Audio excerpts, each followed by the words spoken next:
दोस्तों, मैं हूँ कमर चीमा और दोस्तों जिस तरह के आप देख रहे हैं मेरे साथ मौजूद हैं साजिद तारड़ साहब। तारड़ साहब सबसे पहले तो आपके वक़्त का बहुत शुक्रिया sir. Thank you so much my pleasure. Tarar साहब इंटरनेशनल पॉलिटिक्स की वो एक लफ्ज़ बोलते हैं टेक्टोनिक प्लेट्स जो हैं वो हिल रही हैं और उसमें ये है कि अमेरिकी सदर जो बाइडेन जो एक दौर में सऊदी अरब को पराया कहते थे कि मैं पराया बना दूँगा पराया, आज वो पहुँच गए हैं सऊदी अरब और इससे पहले वो इज़राइल गए हैं और उन्होंने वहाँ पे बैठ के जो हालात बने हैं उसमें ये है कि ये सऊदी अरब ने कहा है कि हम जो है वो अपनी एयर स्पेस खोलने लगे हैं तमाम दुनिया की जो है वो फ्लाइट्स के लिए भले वो इज़राइल की हों या कोई भी हो। एक तो हमें ये बताएं कि प्रेसिडेंट जो बाइडेन का ट्रिप अमेरिका में किस तरह देखा जा रहा है, अमेरिकन मीडिया, अमेरिकन जो पॉलिटिक्स है, उसमें इस ट्रिप के बारे में क्या बात हो रही है और ये क्या एक अमेरिका की कामयाबी है आप समझते हैं दोबारा सऊदी अरब के साथ रिप्रोचमा ये री-एंगेज करना या क्या आप समझते हैं कि ये बेसिकली रशिया ने अमेरिका के लिए जो हार्ड चॉइसेस हैं वो सामने लेके आए, आप इसको कैसे एनालाइज़ करते हैं और अमेरिका में कैसे देखा जा रहा है? मुझे थोड़ा-सा इसका हिस्टोरिकल जैसा आपने कहा कि अमेरिका में क्या हो रहा है, इसका थोड़ा-सा हिस्टोरिकल बैकग्राउंड दूँगा।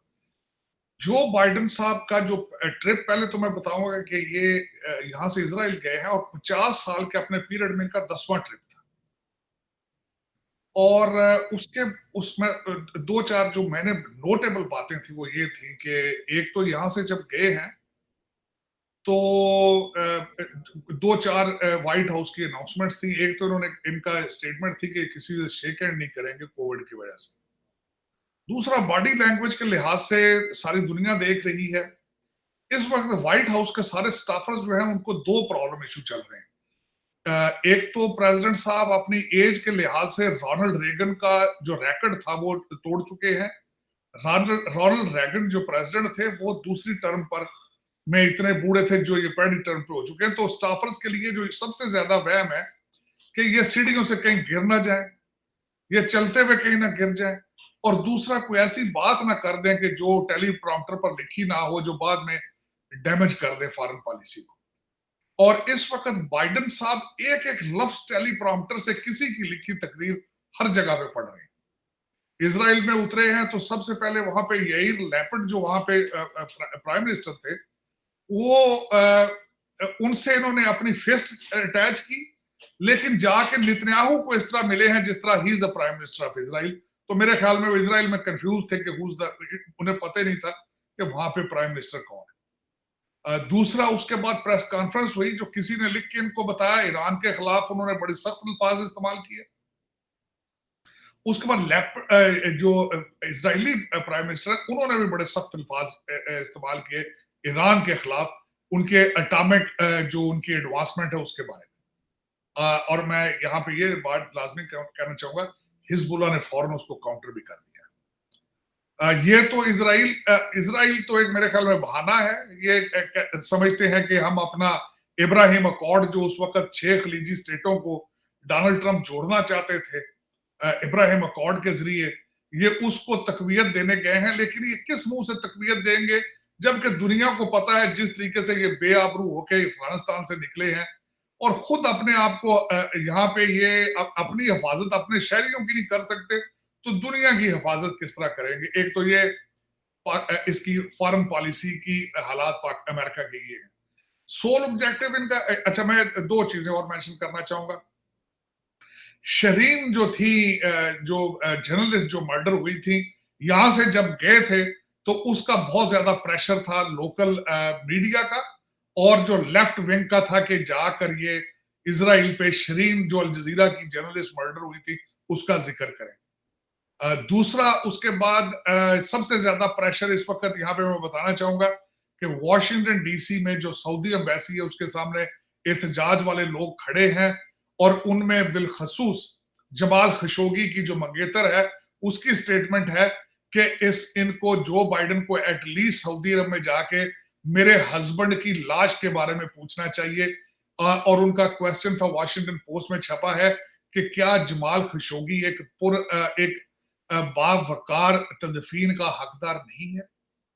और यहाँ ये मेंशन करना चाहूंगा कि Jamal Khashoggi was a green card holder और वॉशिंगटन पोस्ट के लिए वो लिखता था। तो ये इस वक्त अमेरिका की सिचुएशन।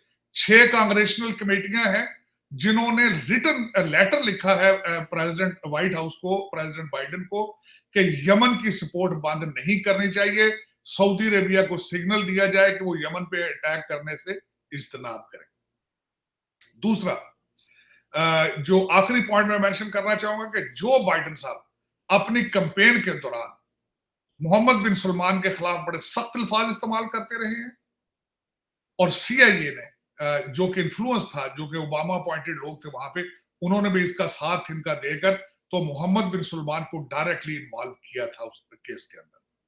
तो इस वक्त अगर इस वक्त अपने सारे और जो इंसानी हकूक के हवाले से, ह्यूमन राइट्स के हवाले से अपनी कैंपेन में जितना ये खिलाफ सऊदी अरेबिया के बोलते रहे उस वक्त डोनाल्ड ट्रंप की नफरत में, आज वो सारी चीजें गले पड़ रही हैं। यहाँ पे मिड टर्म इलेक्शन है और रहता सहता पॉलिटिकल कैपिटल भी इस अपने दौरे की वजह से वो लूज कर रहे हैं इन द यूनाइटेड स्टेट्स। अब जाने का मकसद, क्योंकि इस वक्त पेट्रोलियम प्रोडक्ट्स जो है वो $7 का गैलन, $6 का, $7 का गैलन यहाँ आम है। इन्फ्लेशन से दुनिया बेजार है, और पहले मोहम्मद बिन सलमान इनका फोन नहीं उठा रहे थे, लेकिन इनके दौरे से पहले एक चीज सामने आई गई है, उसको कहते हैं ओपेक प्लस कंट्रीज, जिसका हेड सऊदी अरेबिया है। उन्होंने इनको कुछ थोड़ा बहुत रिस्पॉन्ड दिया, उन्होंने अपनी प्रोडक्शन थोड़ी बढ़ाई, तभी उसका रिजल्ट आपने देखा है कि पेट्रोलियम इस वक्त $100 से नीचे आ चुकी है। दूसरा, इसके बाद एक तो ये जाएंगे वहां पे, और जो अपने एक खलीजी डिफेंस काउंसिल है उसकी मीटिंग का बहाना है, लेकिन ये मिन्नतें तरले उनके करेंगे प्रोडक्शन बढ़ाई जाए ताकि अमेरिकन इकॉनमी और यूरोपियन इकॉनमी को तकवीत मिले। दूसरा, एक और चीज जो बड़ा स्टेप जिसके बारे में ये बात कर रहे हैं कि इजराइल से नॉन स्टॉप फ्लाइटें शुरू की जाए और सऊदी अरेबिया की एयर स्पेस खोली जाए इजराइल के लिए, जिसका एक डायरेक्ट इम्पैक्ट होगा ये, इजराइल से भारत की फ्लाइट इस वक्त 8 घंटे लेती है, वो 5 घंटे पे आ जाएगी। अब जो जिसको कहा जा रहा है कि अरब नेटो, वो अरब नेटो 6 खलीजी स्टेटें, उनको मिला के इजराइल के नीचे, इजराइल के अंडर वो ऑलमोस्ट काम करेंगे, और इजराइल उनको डिफेंस प्रोवाइड करेगा, air defence against the Iranian attack. तो ये एक अरब नेटो का नाम दिया जा रहा है, और वो बनाएंगे। लेकिन यहाँ पे उसको काउंटर करने के लिए जो पुतिन साहब हैं वो ईरान जा रहे हैं अगले हफ्ते, और उसमें वहां पे टर्किश प्रेसिडेंट जो है वो भी उनको ज्वाइन करेंगे। मैं यहाँ पे ये मेंशन करूंगा कि उस रीजन में इस वक्त ईरान की army is the strongest army, 9.5 lakh से ज्यादा उनकी आर्मी है, और फायर पावर भी उनकी काफी ज्यादा है। और पिछले दौर में इनकी इराक के अंदर नाकामियां, इस वक्त ईरान का इन्फ्लुएंस इराक में, सीरिया में और लेबनान में, इन कंट्रीज के अंदर आप डायरेक्टली कह सकते हैं कि Iran has a control over these 3 countries. Iranian उनकी अपने army is fighting physically in Iran, in Syria, their presence is confirmed in Iraq, और influence of Hezbollah in Lebanon. तो ये सोचा जा सकता है कि ये कोशिश है अमेरिका की, लेकिन इसमें वो कामयाब नहीं हो पाएंगे मेरे ख्याल में, क्योंकि उनको इंटरनल प्रॉब्लम है, और जिस तरीके से उनकी इस वक्त पेंटागन डिमोरलाइज्ड है आफ्टर अफगानिस्तान, मेरे ख्याल में इसको टाइम लगेगा, और कोई रिपब्लिकन लीडरशिप ही इन चीजों को रिस्टोर कर सकती है। बाइडेन साहब doesn't have that kind of political capital internally and externally. और उसके बाद मैं जो आखिरी चीज ये कहना चाहूंगा कि पेट्रोलियम प्रोडक्ट के हवाले से मैंने आपको फिर बताया कि पेट्रोल क्रूड ऑयल नीचे आ चुका है। जो नई चीज एक देखी गई है, मैं उसके बारे में मैं अपना लाजमी एक्सप्रेस करना चाहूंगा कि इस वक्त जब बाइडेन साहब उतरे सऊदी अरेबिया में, तो एक एबनॉर्मल चीज मैंने जो देखी है वो ये थी कि वहां पे उनको रिसीव करने के लिए अमेरिका के अंदर जो इस वक्त हमारी एम्बेसडर है, जो फीमेल है, रमिया बिनते बिद्रा सऊद, वो उनको रिसीव करने वाली थी, और उन्होंने शेक हैंड किया उनके साथ। तो ये मैं ये बताना चाहूंगा कि वहाबिज्म सिर्फ हमारे लिए है, अपने लिए नहीं, उनके लिए। हमारे लिए हरमैन शरफैन, वहां पे बंगालियों, बर्मीज और पाकिस्तानियों की गर्दनें काटी जाती हैं, लेकिन अपनी खवातीन उनकी जो है वो नाम मैरम्स के साथ शेक हैंड करने के लिए एयरपोर्ट पे खड़ी होती हैं। ये मेरे लिए एक अजीब सी बात थी।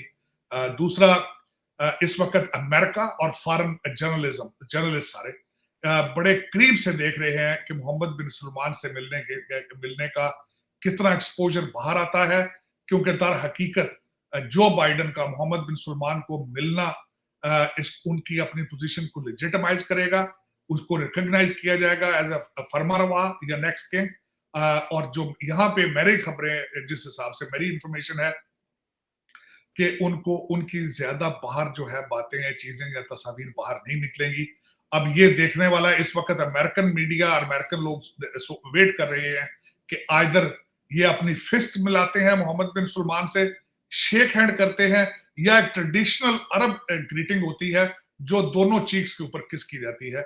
माजी के अंदर जिन अमेरिकन सदूर को सऊदी पूरा प्रोटोकॉल देते थे, उनको दोनों चीक्स के ऊपर किस की जाती थी। लेकिन ये कि जो इनके बाइडन साहब के जो सदर है इस वक्त बराक ओबामा, उनको इंटेंशनली सऊदी स्नब करते थे कि रियाज का मेयर जाकर रिसीव करता था, और एक दफा किंग वहां पे आए थे तो वो सुर्ख रेड कारपेट के ऊपर ही उनको खड़ा छोड़कर वो नमाज पढ़ने चले गए थे। Michelle Obama and mister Obama was standing there और एक दूसरे को देख रहे थे ये क्या हुआ है। तो ये अब देखते हैं कि आने वाले दिनों में मोहम्मद बिन सलमान को दो चीक्स पे किस होती है, फिस मिलती है या शेक हैंड होता है। लेकिन हालात मिडल ईस्ट में अमेरिका की, और अगर मैं इसको थोड़ा सा डिस्कस करूं भारत के साथ, तो इंडो पैसिफिक और वेस्ट एशिया के जो हालात हैं, जो कि अमेरिका चाहता है, मैं यहां पे ये मेंशन करना चाहूंगा कि एक अमेरिका ने आज से तकरीबन 10 साल पहले डिसाइड कर लिया था कि वो रीजनल कॉन्फ्लिक्ट या चीजों से निकलकर सिर्फ फोकस चाइना पे करेगा, क्योंकि उनको पता चल चुका है कि चाइना की ग्रोथ अगर ना रोकी गई तो America will lose their title of the sole super power, economy में भी और दूसरी चीजों में भी। तो उसी वजह से उसके बाद अफगानिस्तान से निकलना उनका, इराक से विड्रॉ करना, लीबिया को छोड़ के वापस आना, इन चीजों को, क्योंकि this was their decision made to counter China. और उसी इंडो पैसिफिक और वेस्ट एशिया और जो दो क्वाड और I2 और U2, ये सारी चीजें उसी साइड पर लेके जा रही हैं। और यहाँ पे जो एक सिग्निफिकेंट बात इस दौरे में होगी, वो बाइडन साहब के इस दौरे के दौरान ही I2 U2 का जो है वो सेशन वो भी होगा। और अब देखें कि आने वाले दिनों में ये क्या कहाँ तक चीजें जाती हैं। लेकिन इसको चाइना भी बिल्कुल बड़े गौर से देख रहा है। Russia is trying to counter it. Iran अपने ड्रोन 100 से ज्यादा ड्रोन रशिया को दे रहा है। सो दिस सिंबलाइज कि they are getting into the position to counter them, क्योंकि रशिया और चाइना दोनों बाइडन को बड़े अच्छे तरीके से जानते हैं कि ही इज वीक, इनका बाइडन साहब को भी ओबामा साहब को प्रेडिक्ट कर लिया था उन्होंने, और इनको भी प्रेडिक्ट कर लिया है। So America is not on offensive, they are on defensive. Last चीज जो मेंशन करना चाहूंगा कि Russia has close their gas pipeline to Europe, जिस पे उनकी स्टेटमेंट ये थी यूरोप वालों की कि this is for the maintenance, लेकिन नहीं, ये this is policy related. They want to choke the European economy and Russia is flexing their muscles.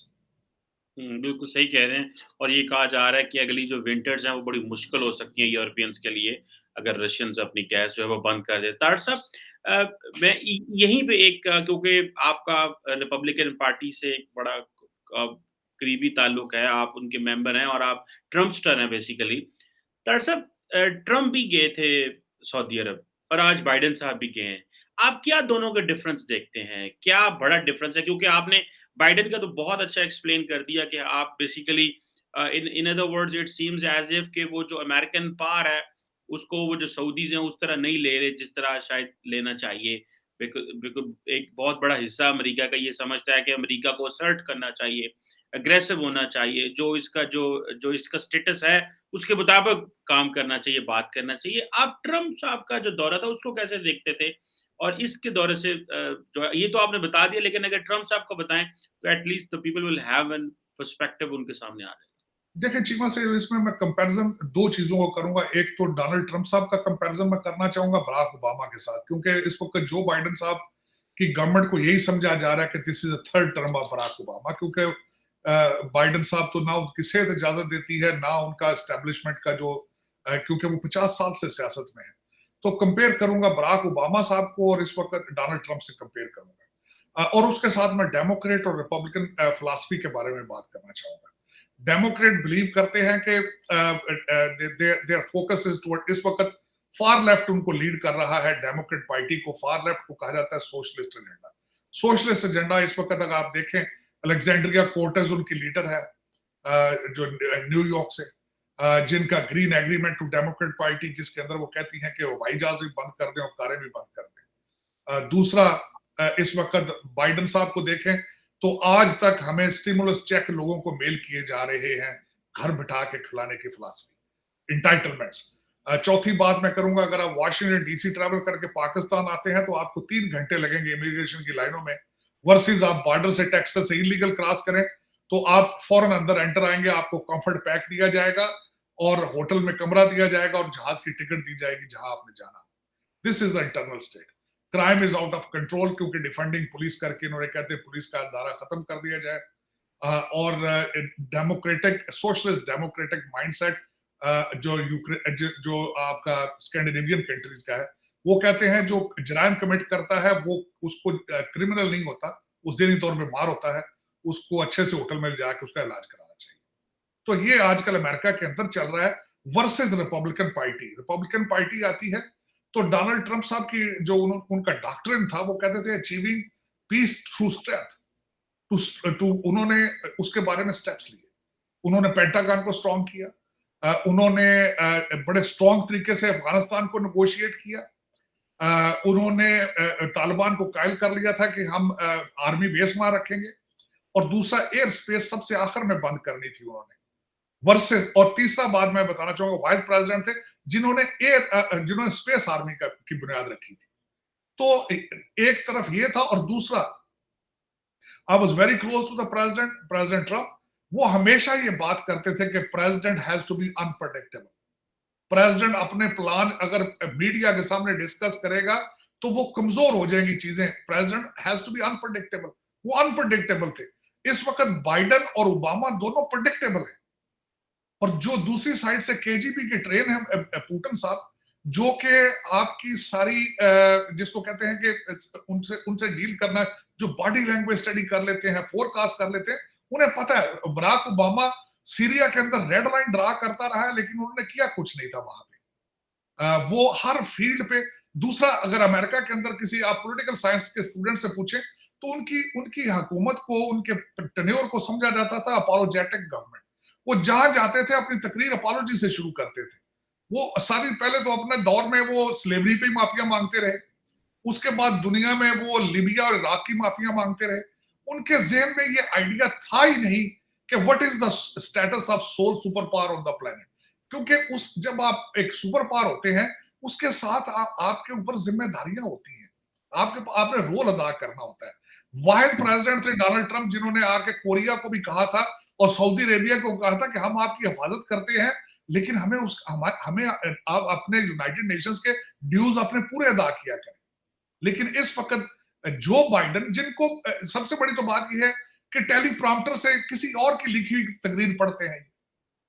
उनकी लीडरशिप तो देखे ना, लीडरशिप तो है नहीं इस वक्त। अगर लीडरशिप हो तो फिर मोहम्मद बिन सुलेमान को क्या जरूरत पड़ी है रशिया और चाइना से रिलेशनशिप बनाए। और मैं यहाँ पे एक और चीज मेंशन करूंगा, आप जरा देखें, जो कि इनके सामने आंखों से गुजर रही है। आज कांग्रेस ने यहाँ पे भारत को S-400 लेने पे एग्जेम्पशन अप्रूव कर दी, सेनेट से भी अप्रूव होने वाली। एक दूसरा सबसे बड़ी बात यह है कि रशिया और भारत एक दूसरे के साथ रुपीज में डील करने का प्रोग्राम जो बना रहे हैं, उसका सबसे बड़ा नुकसान किसको होगा? अमेरिका को होगा। अमेरिका की सुप्रीमेसी या डॉलर की स्ट्रांग होने की पोजीशन यही है कि फॉरेन एक्सचेंज होता है, डॉलर में होता है, और तेल की सारी ट्रेड होती है डॉलर में। अगर किसी और करेंसी में होगी तो सबसे बड़ा लूजर कौन होगा? अमेरिका। लेकिन जो बाइडन के माथे पे बल ही नहीं है, क्योंकि लीडरशिप भी कोई नहीं। उसको तो बेचारे को उठा के ले जाते। मैंने आपको बताया कि इस वक्त व्हाइट हाउस के स्टाफर हैं, उनकी 2 ही वरीज हैं कि कहीं सीढ़ियों से ना गिर जाइए। उनकी दूसरी वरी ये है कि ये कोई ऐसी चीज ना बोल दे कि और बल्कि यहाँ पे रिपोर्टें आ रही हैं कि जाते ही उन्होंने केंगे साहब को, जो किसी हाई सऊदी ऑफिशियल को, जमाल खशोगी के बारे में बगैर किसी स्क्रिप्ट के बारे में क्वेश्चन कर दिया। मैंने अभी वो कंफर्म नहीं किया, लेकिन यहाँ पे बातें आ रही हैं कि ब्लंडर इन्होंने कर दिया सऊदी अरेबिया के अंदर। जमाल खशोगी का किसी इररेलेवेंट बंदे से एक क्वेश्चन कर दिया। तो जब आपके ये हालात हो, आपकी फॉरेन पॉलिसी की, आपके यूरोपियन एलाइज आपको छोड़ गए हैं, जिनको आपने मार्शल प्लान देकर सोशलिज्म के से बचाया था, अब वो खुद डायरेक्टली रशिया से बातें करते हैं, फ्रांस और इंग्लैंड और जर्मनी, वो आपको ऑन बोर्ड ही नहीं लेते। तो ये सर्कमस्टांसेस हो तो फिर उसमें लीडरशिप कहाँ है? इसको लीडरशिप कहा जाता है। ये तो अच्छा। अब आज की प्रोडक्शन में बता रहा हूं। अब आज तारीख क्या है? यहाँ पे प्राइमरी इलेक्शन शुरू हो चुके हैं। 25 से 30 रिपब्लिकन कांग्रेसमैन इस वक्त रिपब्लिकन आ रहे हैं छोटे हाउस में, कांग्रेस में। और उसके बाद आप देखेंगे देर आर चांसेस के सेनेट भी रिपब्लिकन के पास आ जाए। और दूसरा, ये रोक ही नहीं सकते रिपब्लिकन वेव को इस वक्त जितनी दुनिया बेजार हो चुकी है। हर शहर जो है वो हालते जंग में है। हर शहर जो है वो वहां ओपन ड्रग मार्केट्स बन चुकी है। और इसको ये डेमोक्रेट जो है वो पार्टी जो है वो इन चीजों को प्रमोट करते हैं। वो कहते हैं कि लीगलाइज मरवाना पहले उनका आइडिया था, अब वो कहते हैं लीगलाइज हीरोइन, हीरोइन को भी लीगलाइज किया जाए। और कुछ स्टेटों में इसकी बुनियाद शुरू हो चुकी है। तो इस तरीके से ये दुनिया में इस तरह, तो देखिए मैं समझता हूँ society without respect of law can not be called society.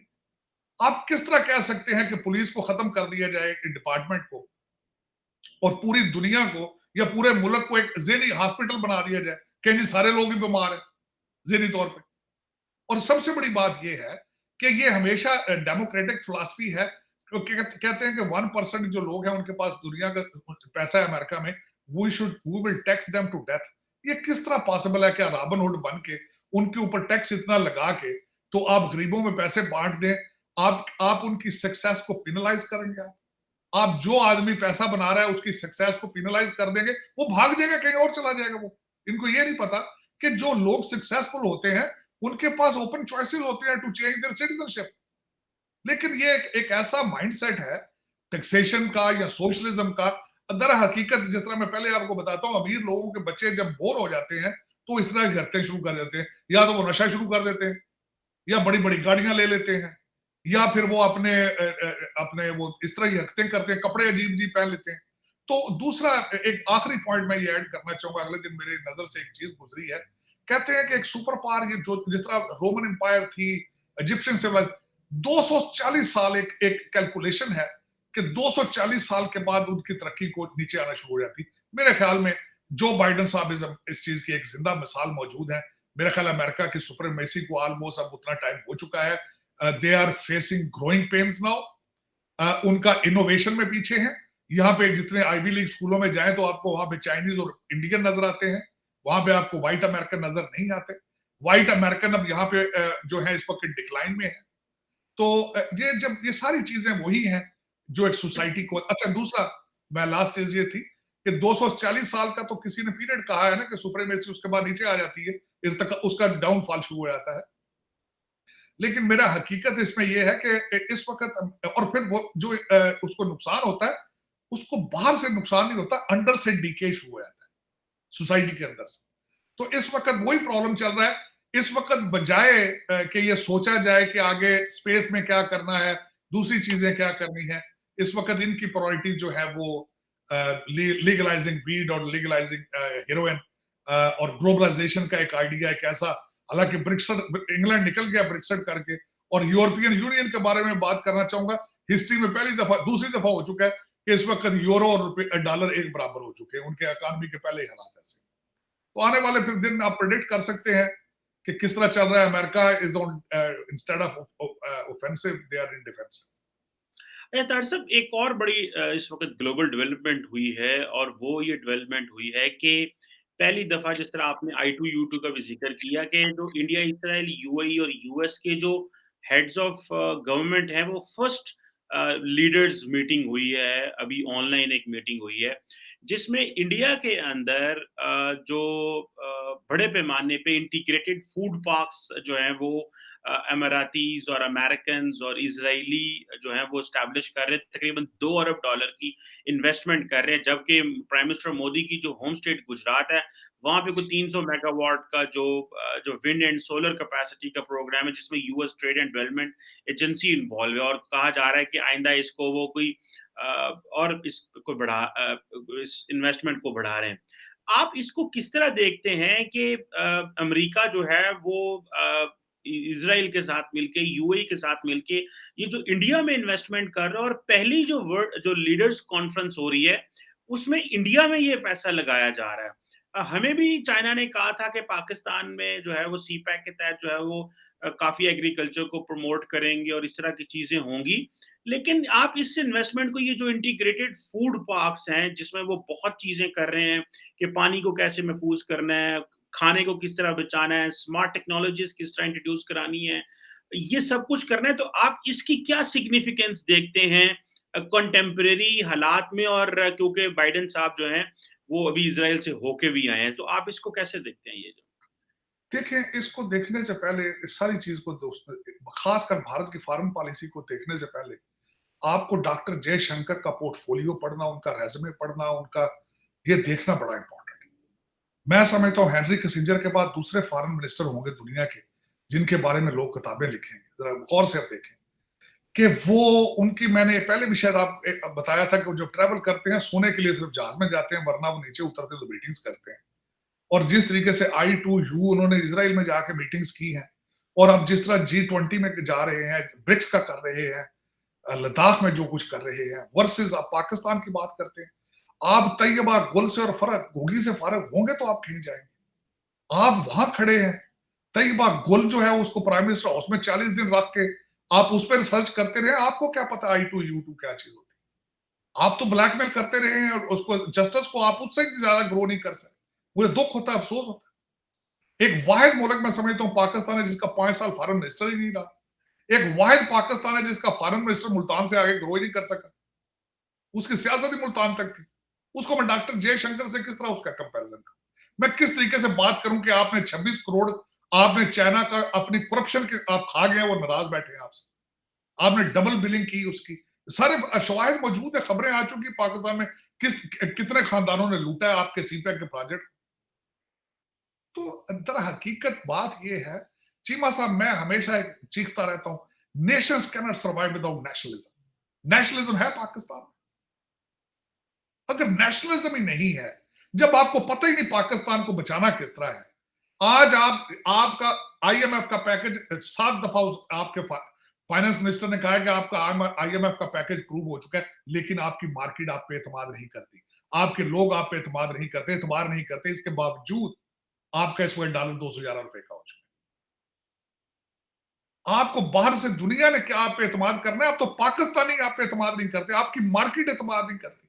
अगर सराउंडिंग देखे, मैं आप दूसरी मिसाल देना चाहूंगा। कतर की इस वक्त एडवोकेसी दुनिया, अफगानिस्तान की एडवोकेसी कौन कर रहा है? कतर।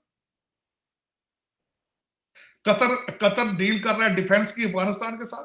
अफगानिस्तान इंडिया के साथ डिफेंस के अपने मुआहदे कर रहा है। आपको क्या दे रहा है? TTP।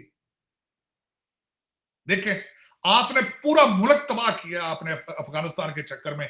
हीरोइन क्लाशनकोव आप हर घर में ले गए, सिर्फ एक खास तबके ने उस पर पैसे बनाए हैं, जो लेके उन्होंने प्रॉपर्टियां बाहर बनाई। जो आते रहे अमेरिका में, अमेरिका से कंटेनर जाते रहे डॉलरों के, सिर्फ एक खास तबका उसको खा गया। उसकी लालच में आपने पहले मुजाहिदीन बेचे, फिर तालिबान बेचे, अब पता नहीं अब क्या क्या बेच रहे हैं। उसके रिटर्न में क्या मिल रहा है? आपको TTP मिल रहा है। रिप्रेजेंट अफगानिस्तान को कतर कर रहा है, वो अपने डिफेंस के कॉन्ट्रैक्ट कतर और इंडिया से कर रहे हैं। तो आप I2U2 आपको तो मैं गारंटी कर देता हूं किसी आपके एंकर ने आज तक उस पर कोई प्रोग्राम नहीं किया होगा। ना उन्हें पता होगा वेस्ट एशिया में क्या हो रहा है, ना किसी को पता है इस वक्त इंडो पैसिफिक में क्या हो रहा है। क्योंकि आप रुक गए हैं फरागोगी पे, आप रुक गए हैं तैयबा गुल पे। और मैं शॉक्ड हूं कि how your NAB was working, how a prime minister of the country was trying to blackmail the chairman of the NAB. देखें, सोच जरा देखें। और मदीना की रियासत का ठेकेदार है बंदा। आप वहां से निकलेंगे तो कौमियत आपको पता चलेगी। आप इन तैयबा गुल से आगे ग्रो करेंगे तो पाकिस्तान की फॉरेन पॉलिसी नजर आएगी। आज देखिए आपका फॉरेन मिनिस्टर कहां बैठा, मुल्तान में अपने बच्चे का इलेक्शन लड़ रहा है। उसको उसको उसका पोर्टफोलियो कंपेयर करें डॉक्टर जयशंकर के साथ। आप 10 मिनट के लिए सोचें जरा। He was in charge up to 2 months ago। 2 महीने पहले तक पाकिस्तान की फॉरेन पॉलिसी का बंदा इंचार्ज था, और साडा मुल्तानी बाबा जड़ा। मेरा सोचे जरा, जब ये कंपेयर करेंगे तो फिर बात होगी नहीं। ये हम तो इससे आगे ग्रो ही नहीं कर रहे। पहले वो 2 लड़कियां थी, वो क्या नाम है, जिनके टेलीफोन के अंदर आपकी सारी कैबिनेट की गंदी तस्वीरें थी। और रोजाना कभी शेख रशीद को कहती थी, कभी फॉरेन ऑफिस में तस्वीरें खिंचाती थी। हम तो इससे आगे ग्रो नहीं कर पाएंगे। हम इससे आगे निकलेंगे तो तब आपकी मजबूरी है, आपको शराफत प्रमोट करनी पड़ेगी। चीमा साहब, आपको किरदार साजी प्रमोट करनी पड़ेगी। आपको पाकिस्तान के बारे में सोचना पड़ेगा, क्योंकि इससे आगे आप इससे ज्यादा पस्ती में नहीं जा सकते। आप इससे ज्यादा किरदार की पस्ती को आप टच कर चुके हैं। You have to rise from there, otherwise Sri Lanka के हालात देखिए आप। You are inches away from there, inches away. और मैं हैरान हूं, किसी के साथ पैसा नहीं, कोई नहीं। और ये आईएमएफ के पैसे आ रहे हैं, चाइना के पैसे भी आ रहे हैं। मैं हमेशा ये मिन्नतें करता हूं कि पैसे आना यहां पे प्रॉब्लम नहीं है, पैसे रोकना प्रॉब्लम। अगर ये पैसे इस दफा आम जनरल मैसेज को रिलीफ ना दे सके, तो फिर इसके बाद दुआए खैर है। इसके बाद आपके बाद मैं समझता हूं, अगर ये जो पैसे आईएमएफ के आ रहे हैं और पेट्रोल सस्ता हो रहा है, चाइना से जो पैसे आ रहे हैं, जो कुछ भी हो रहा है, अगर ये गरीब आदमी को इस वक्त रिलीफ नहीं देंगे, चीखें यहां तक वाशिंगटन डीसी में इस वक्त सुनाई दी जा रही हैं, अगर नहीं नजर आ रही, तो फिर ये मेरा ख्याल में इस्लामाबाद बड़ी जल्दी इस्लामाबाद विल फेस इश्यूज। बिल्कुल ठीक कह रहे हैं कि इस्लामाबाद को बड़े सीरियस चैलेंजेस होंगे अगर हमने पॉज़ एंड थिंक ना किया और सोचा ना, तो बिल्कुल सही कहा आपने तार साहब। बड़ी डेलिकेट सिचुएशन है पाकिस्तान में। अभी जब परसों हमें बताया गया कि 1 अरब जो है वो एक $1.1 बिलियन हमें मिलेगा, तो पाकिस्तान में जो है ना वो खुशियाँ जो थी, वो कर्ज़ा मिलने पे हम इतनी खुशियाँ मना रहे थे, जिस तरह पता नहीं क्या हमें मिल गया है। जी। नहीं चीमा साहब, उसके बाद मैंने एक और भी उसी रेफरेंस से मैंने कहा था कि उसके बावजूद मार्केट एतबार नहीं कर रही, तो डॉलर आपका अभी भी 211 पे चला गया। हालांकि खबर आपने निकाली है कि आईएमएफ से पैसे आ रहे हैं, तो डॉलर को नीचे आना चाहिए था डॉलर, लेकिन मार्केट आपका एतबार नहीं कर रही।